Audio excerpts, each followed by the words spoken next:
Your son is a failure. He's barely passing my class, and with grades like this, I'm just not sure what kind of future he's gonna have. What do you have to say for yourself? You're supposed to graduate this year. Listen to Mr. Johnson. What kind of future do you think you're gonna have? With all due respect, don't call me a failure. Failure is an event, not a person, in fact. And you talk about the future, Mr. Johnson, but you're not preparing us for that. Excuse me? Just listen to what I'm saying.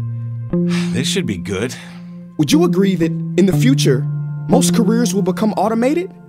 Yeah, so? So the people who succeed will have to be curious, innovative, with resilience to adapt to new changes. What's your point? My point is, the focus in this school is not on that. It is on regurgitating information and test taking, and that's just real. But in today's world, creativity is the most important leadership skill. Oh, that's how you feel. You don't have to believe me, but maybe you will believe the 1,500 executives who recently said creativity is the most important leadership skill. See, pretty soon, no one will be hired because of what they know. Because who cares what you know or if you've memorized a fact? We've got Google and Siri for that. In the future, people will be hired because of what they can do with their knowledge.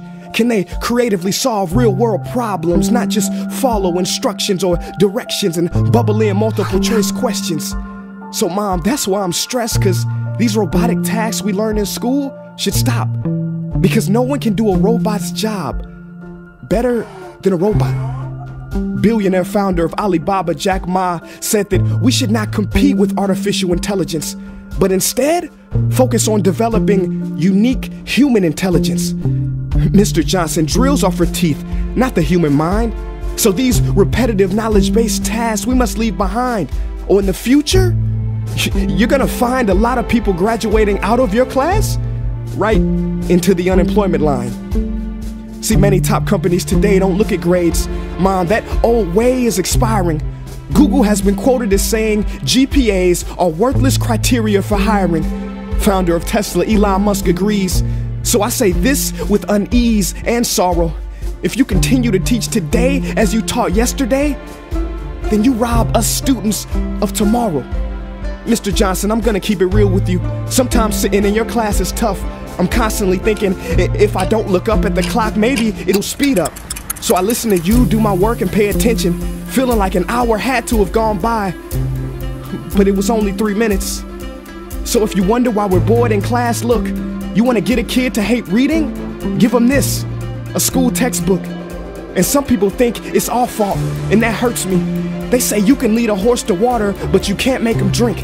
And to that I say no. Firstly, you can put salt in that horse's hay and make him thirsty. And if you bring joy in your classroom, you can make any bad student nerdy, as he or she discovers the beauty of truly learning. Mr. Johnson, I mean no disrespect. You have the most important job on this planet. You build, create, and save lives.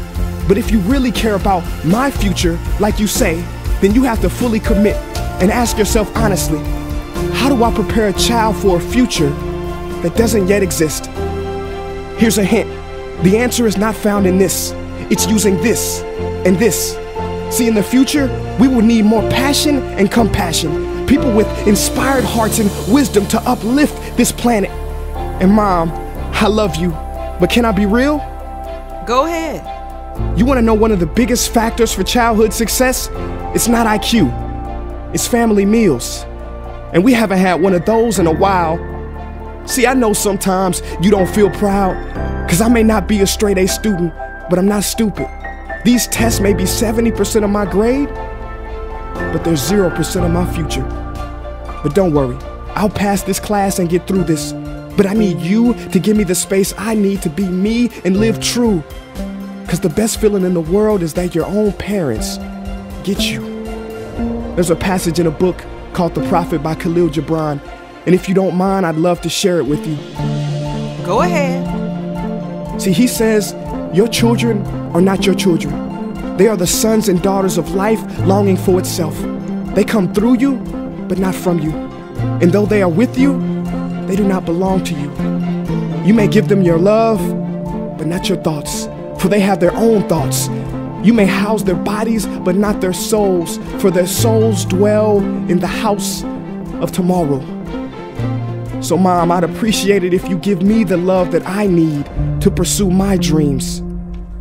See, if we are to succeed, all three of us need behavior change on all fronts. We talk about the future, but the future is now, and it is created now by all of us.